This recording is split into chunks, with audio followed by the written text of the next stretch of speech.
UI UX Python నేర్చుకోండి, లక్షలు సంపాదించండి. Join Quality Thought. నమస్తే, welcome to iDream Social Spotlight with కవిత.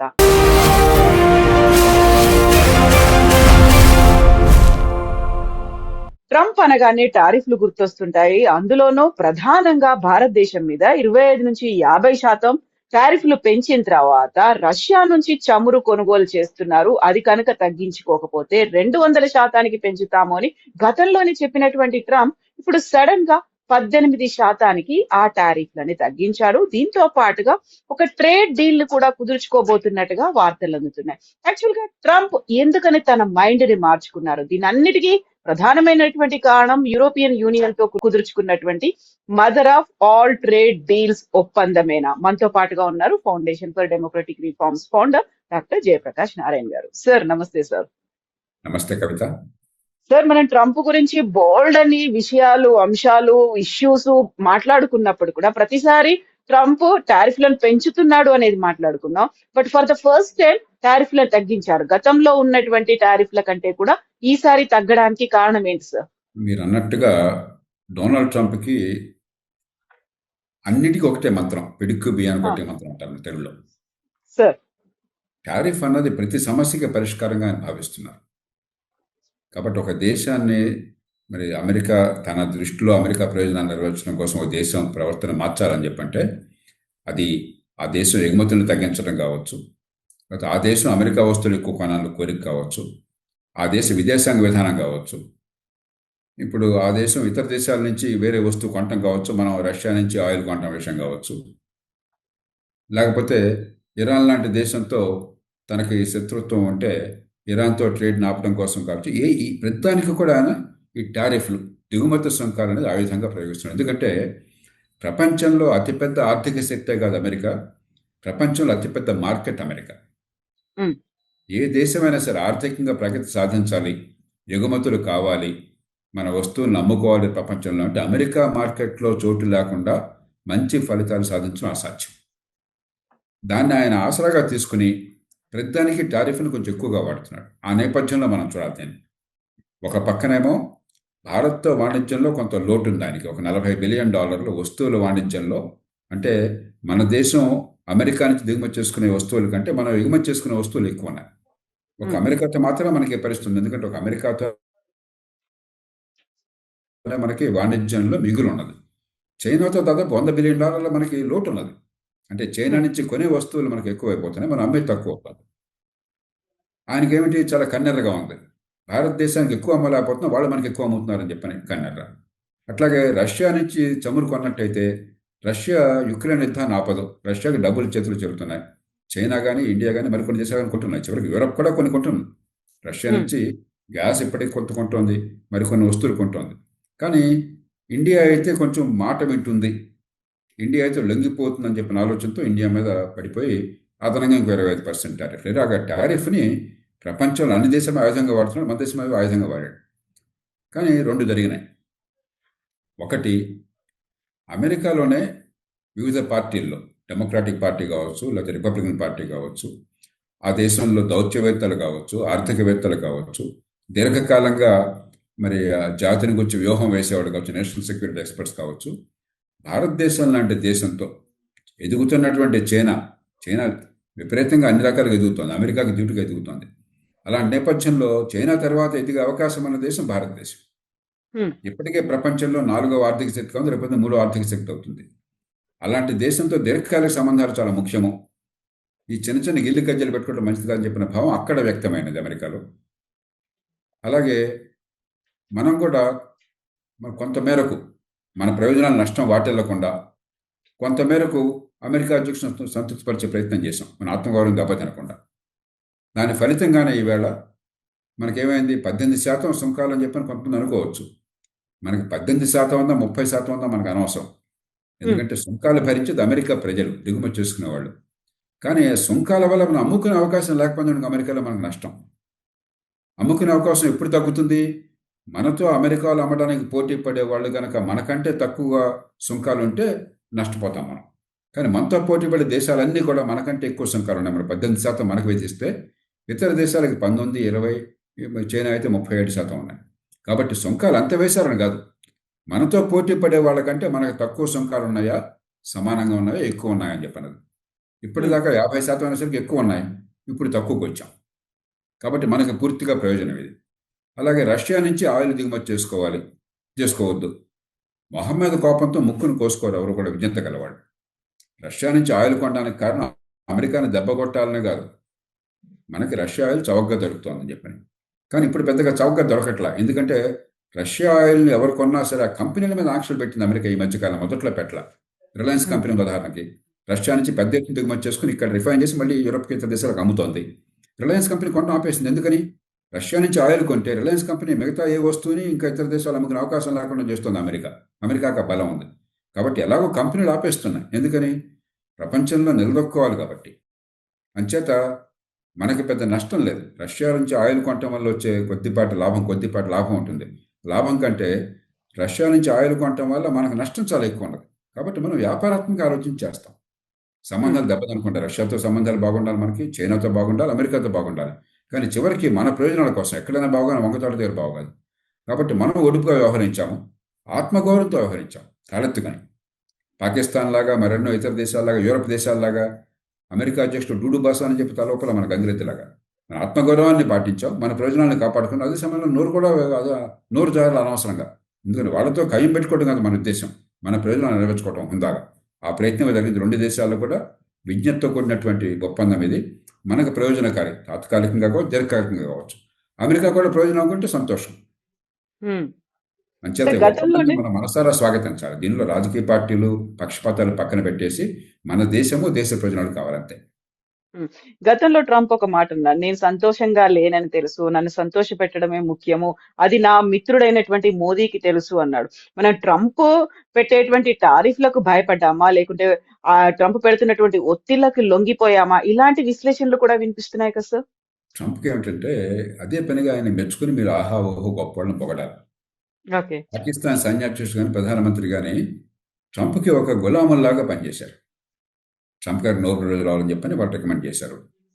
ట్రంప్తో వ్యక్తిగతంగా వ్యాపార ఒప్పందం కుదుర్చుకున్నారు. ట్రంప్ ఇంద్రుడు చంద్రుడిని పొగిడారు. చాలా దేశాలు అట్లా పొగిడినాయి. మనం ఆ పని చేయాల. ఆయన ఎంతగా కవించినా కూడా మన ఆత్మగౌరవాన్ని మనం కాపాడుకున్నాం. రష్యాతో సంబంధాల విషయం కావచ్చు, యుక్రెయిన్ యుద్ధం విషయంలో మన ధోరణి కావచ్చు, యుక్రెయిన్ మీద రష్యా దాడి చేయడం చాలా తప్పు. ఆ మాట నర్మగర్భంగా చెప్తున్నాం, కానీ మనం ఏ పక్క వెళ్ళాలి. మన ప్రయోజనాలు ముఖ్యం చెప్పి చైనాతో కయ్యం పెట్టుకోవాలి. చైనాతో మన గొడవలు ఉన్నాయి, ఆ గొడవలు వేరు. కానీ చైనాతో మనం కయ్యం కావాలని పెట్టుకోవాలి. కాబట్టి ఆత్మగౌరవాన్ని బాగా పాటించిన దేశాలు రెండే రెండు ఉన్నాయి ఇప్పుడు ఇవాళ, చైనా, భారత్. చైనాకి మనకంటే అవకాశం ఎక్కువ ఉంది. ఎందుకంటే రేర్ ఎర్త్స్ అని చెప్పని మినరల్స్ ఉన్నాయి ఇక్కడ, కంప్యూటర్లో కానీ, మొబైల్ ఫోన్స్, చివరికి కార్లలో, ఎలక్ట్రిక్ కార్లు లాంటి కార్లలో కానీ, జీపీఎస్లో కానీ, ఎలక్ట్రానిక్స్లో కానీ మీకు చిప్ ఉన్న చోట మీకు రేర్ ఎర్త్స్ లేకుండా ప్రపంచం నడవదు. చైనాకి దాని మీద పూర్తి పట్టున్నది. ప్రపంచంలో 80-90% ప్రపంచానికి సరఫరా చేసేది చైనానే. మనకు ఆ సౌలభ్యం లేదు. ప్రపంచంలో ఏ దేశానికి అవకాశం లేదు. కాబట్టి చైనా గట్టిగా నిలబడింది. మనకు అలాంటి అవకాశం లేకపోయినా కూడా ఆత్మగౌరవంతో నిలబడ్డాం. దీర్ఘకాలంలో భారతదేశంతో సంబంధాలే మంచివి, అది లేకుండా ఉండటం అమెరికాకి నష్టం, ప్రపంచానికి నష్టం అని గుర్తించి వాళ్ళు ముందుకు వచ్చారు. అమెరికాతో సంబంధాలు పోగొట్టుకోవడం మన లక్ష్యం కాదు, మొహమ్మద్ కోపంతో ముక్కును కోసుకోవడం మన లక్ష్యం కాదు. మన ప్రయోజనాలను కాపాడుకోవాలి, మనం ముందుకు వచ్చాం. కాబట్టి ఇది ఇద్దరికీ మంచిది. అందుకనే ఆ దేశంలో కానీ ఈ దేశంలో కానీ ఆలోచించే వాళ్ళంతా హర్షిస్తున్నారు. సార్, ఇక్కడే mother of all trade deals అన్ని మనం కుదుర్చుకున్నాం యూరోపియన్ యూనియన్ తో. అది ప్రపంచమంతా ఆసక్తిగా ఎదురు చూసింది. అది చూసిన తర్వాత కొంచెం ఏమైనా సాఫ్ట్ కార్నర్ గా ఫ్యూచర్ దృష్ట్యా భారత్ ని వదులుకోవడం ఇష్టం లేకనే ట్రంప్ మళ్ళీ మన దగ్గరికి వచ్చారు అనే వాదన, ఫోన్ కాల్స్ చేస్తున్నారు, లేకుంటే భేటీలు అవుతున్నాయి. అంటే కవిత, ఒక్క యూరప్తో ట్రేడ్ డీల్ అనేది దాని ప్రభావం కొంత ఉంటుంది. ఒక్క ట్రేడ్ డీల్ కాకుండా మన వెంటనే బేలగా అయిపోయి మన వ్యవస్థ కుప్పకూలిపోవాలి. మన ప్రజల పుణ్యమా అని చెప్పని, మన ఉత్పత్తిదారుల పుణ్యమా అని చెప్పని మీరు గమనిస్తే అమెరికా మనకు అతిపెద్ద మార్కెట్, అతిపెద్ద మిగులుంది అమెరికాతో. అమెరికాతో వాణిజ్యం చాలా రంగాల్లో ఈ సుంకాల వల్ల స్తంభించిపోయినా కూడా ఇతర దేశాలతో పెంచుకోగలిగాం. మొత్తం మీద మన ఎగుమతులు ఒక 3% పెరిగినాయి గత 5-6 నెలల్లో. అమెరికా లాంటి అతిపెద్ద ఆర్థిక శక్తి, మనకు అతిపెద్ద పార్ట్నరు ఈ ట్రేడ్లో, వాణిజ్యంలో, ఆ దేశంతో సంబంధాలు తగ్గిపోయినా కూడా అంతర్జాతీయంగా 3% మనకి మొత్తం మీద పెరిగింది. అమెరికాతో కూడా కొంతమేరకు మనం ట్రేడ్ మెయింటైన్ చేయగలిగాం. ఎందుకంటే టారిఫ్ లేని వస్తువులు ఉన్నాయి, అది బాగా నమ్ముకోగలిగాం. మన ఆర్థిక వ్యవస్థ గొప్ప కూలిపాల. ఆర్థిక ప్రగతి అన్ని దేశాల కంటే ఎక్కువ, పెద్ద దేశాల కంటే ఎక్కువ సాధించాం. కాబట్టి ఏమిటంటే ఈ దేశాన్ని మనం బలప్రయోగం చేసి వంచలేమని కూడా అర్థమైంది అక్కడ. రెండోది, కలిస్తే లాభం ఉంది నష్టం కంటే ఎక్కువ. అందుకని మీరు గమనించారు, ట్రేడే కాదు, ఇది అవగానే ఏమన్నారు, అమెరికా నుంచి మనకు ఏ వార్త వచ్చింది, క్వాడ్ అనేది అమెరికా, భారత్, ఆస్ట్రేలియా, జపాన్ ఈ 4 కలిసి ఒక కూటమిలాగా ఉండి ప్రయోజనాలు కాపాడుకోవడం. ఒక రకంగా దీర్ఘకాలంలో చైనా నిల్వహించాలని ఇది అవసరం అని చెప్పని. వెంటనే క్వాడ్ ఎక్కడికి పోలేదు, క్వాడ్ ఉన్నది, క్వాడ్ కొనసాగుతుంది, ఖచ్చితంగా దాన్ని పునరుద్ధరిస్తామని వెంటనే మాట అన్నారు. కాబట్టి దీన్ని మొత్తం 2 దేశాల సంబంధాల కోణం నుంచి, లేదా ప్రపంచంలో ఇవాళ ఉన్నటువంటి వ్యూహాత్మక రాజకీయాల కోణం నుంచి చూసినట్టయితే 2 దేశాలకు ప్రయోజనం ఉంది కాబట్టి 2 దేశాలు ముందుకు వచ్చినాయి. సో ఫర్దర్ గా ఉండేటువంటి డెవలప్మెంట్స్ ఎలా ఉండబోతున్నాయి సార్? ఎందుకంటే ట్రంప్ ఎప్పుడు ఒక మాట మీద ఉండడు, లేకుంటే మారిపోతూ ఉంటాయి ఆయన ఆలోచనలు కావచ్చు, లేకపోతే ఆయన తీసుకునేటువంటి డెసిషన్స్ కావచ్చు అనుకున్నప్పుడు, సో భారతదేశంతో ఇది ఇలాగే కంటిన్యూ అవుతుందంటారా? ఇప్పుడు డొనాల్డ్ ట్రంప్ విషయంలో రేపు ఎలా ఉంటుంది అన్నది ఎవరో కూడా ఖచ్చితంగా ముందుగా జోష్యం చెప్పలేరు. కాబట్టి అలాగే ఉంటుందని ఆ మాట నేను చెప్తే అది పొరపాటు అవుతుంది. కానీ ఈ అనుభవం తర్వాత మేము గట్టిగా, అంటే భారతదేశం మీద ఎంత ఇబ్బంది పెట్టాలని ప్రయత్నం చేసినా కూడా ఇంతకంటే ఎక్కువ చేయలేరు కదా అప్పటిదాకా చేసిన దానికంటే. అవును. అయినా దేశం లొంగిపోలేదు, దేశం కూలిపోలేదు. రెండు, ఒకటి లొంగిపోలేదు, ఇంకోటి కూలిపోలేదు. అది అర్థమైన తర్వాత రేపు మళ్ళీ చేస్తే ఉపయోగం ఏముంది, నష్టం ఎక్కువగా లాభం ఏముంది. అంచేత బహుశా ఈ గతంలో ఉన్నట్టుగా, గత 4 నెలల్లో ఉన్నట్టుగా మనకి ఒక ప్రమాదకర పరిస్థితి మళ్ళీ రాకపోవచ్చు.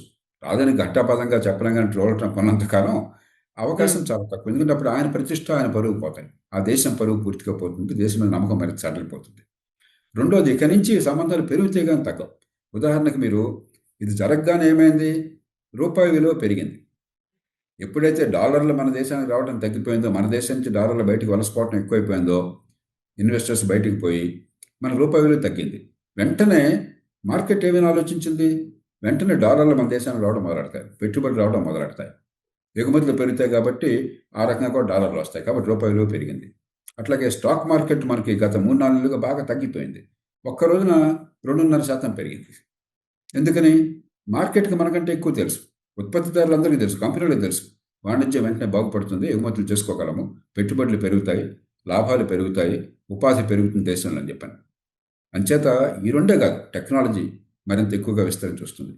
చైనా వద్దు, చైనాలో మన పరిశ్రమలు పెట్టద్దు అనుకున్నప్పుడు చైనా తర్వాత పెద్ద స్థాయిలో పెట్టడానికి అనువైన దేశం భారతదేశం. మనం ఆహ్వానిస్తున్నాం. మరుగు సదుపాయాలు గత కొద్ది సంవత్సరాలు అద్భుతంగా తయారు చేస్తున్నాం. ఈ ఏడాది 17 లక్షల కోట్ల రూపాయలు జాతీయ స్థాయిలోనే మరుగు సదుపాయాలు ఖర్చు పెడుతున్నాం.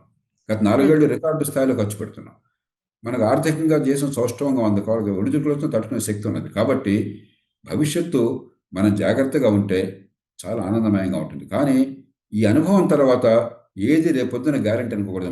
మన జాగ్రత్తలు మనం తీసుకోవాలి. ఎక్కడైనా బాగుగానే వంగ తోట దగ్గర బాగుగాలి. అది అమెరికా కావచ్చు, మరో దేశం కావచ్చు, మన దేశము, మన ప్రజలు, మన ప్రయోజనాలు, దాని చుట్టూ మన లక్ష్యం తిరగాలి. ప్రభుత్వం ఆ పని చేసింది, అందుకు అభినందించాలి ప్రభుత్వాన్ని. సో ప్రపంచమంతా గుర్తించింది ఒక అన్డినేలబుల్ ఫ్యాక్ట్ అంటే భారతదేశం యొక్క ఇంపార్టెన్స్. దానికి మనతో ట్రేడ్ డీల్స్ కావచ్చు, లేకుంటే మిగతా ఒప్పందాలు కావచ్చు, సంబంధాలు, ఇవన్నీ చాలా ఇంపార్టెంట్ అనే దాన్ని మాత్రం ప్రపంచ దేశాలు గుర్తించాయి. ఖచ్చితంగా. కానీ అదే సమయంలో మనలో కొంచెం సంయమనం కావాలి, మనం కొద్దిగా నిరాడంబరత కావాలి. ఎందుకంటే మేము గొప్పవాళ్ళం అయిపోయినా విర్రవీగితే మంచిది కాదు. మనం గొప్పవాళ్ళం కాలా ఇంకా, కానీ ఇంకా గొప్పవాళ్ళం అయ్యే అవకాశం మన ముందు స్పష్టంగా ఉంది, పొటెన్షియల్ ఉంది, అవకాశం ఉంది. చైనాకి ధీటుగా ఎదగడానికి ఇవాళ కాకపోతే రేపైనా అవకాశం ఉన్నది, దాన్ని ఉపయోగించుకోవాలి. అంతేగాని మనం మీసాలు పెట్టేసి బస్తీ మీద సవాలని చెప్పని త్వరతరు చేసి మనం అమెరికాతో ఖాయం పెట్టుకున్నాం, చైనాతో ఖాయం పెట్టుకుంటాం అని చెప్పంటే అది మూర్ఖత్వం అవుతుంది. అది కాదు. ఖచ్చితంగా ఈ దేశానికి ఆత్మగౌరవం ఉన్నది, ఎదిగే శక్తి ఉన్నది, ఎదిగే మార్గంలో ఉన్నాము, కొన్ని మంచి పనులు చేశాము, ప్రపంచం అంతా గుర్తించి గౌరవిస్తుంది. ఆ గౌరవాన్ని కాపాడుకుని మరింత ఎదగాలి. కానీ అహంకారం చూపెట్టి ఇతర దేశాలతో మనం తొడలు కొట్టి బస్తీ సవాలు చేసి శత్రుత్వాన్ని కొని తెచ్చుకుని మన పేక మనం కోసుకోకూడదు. Yes, sir. Thank you so much, sir. Thank you, sir.